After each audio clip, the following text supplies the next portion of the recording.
La fermeture éclair cousue à la main, bord à bord. Alors, voilà, c'est un point arrière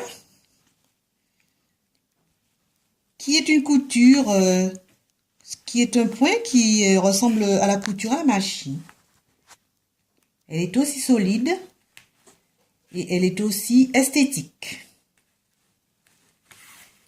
Alors, on avance en faisant des points, des petits points, de façon à distance régulière.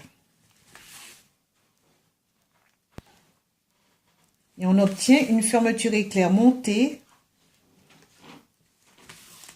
solidement et aussi jolie que possible.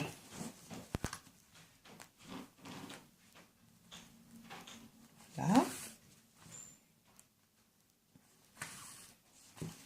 Donc on a notre fermeture éclair, donc je vais l'ouvrir, ça peut vous permettre de regarder. Et on continue aussi. Mais c'est plus facile à monter quand on est...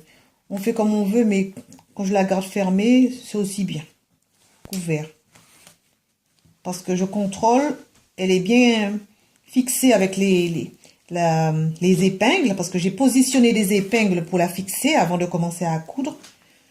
Donc ce qui me permet de garder la fermeture éclair bord à bord, ce qui veut dire qu'après, quand j'aurai terminé, quand je vais ouvrir, la fermeture éclair on verra que les bords sont à distance égale.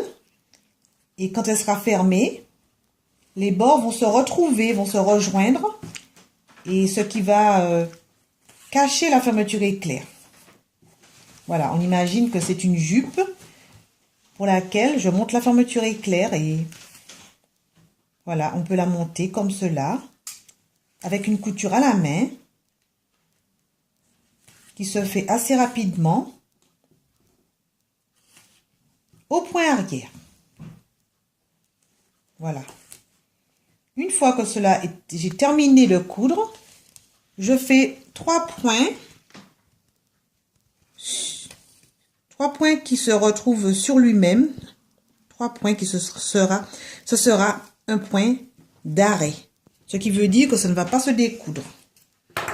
Voilà, j'ai terminé. Donc, je ferme ma fermeture éclair et nous avons ceci.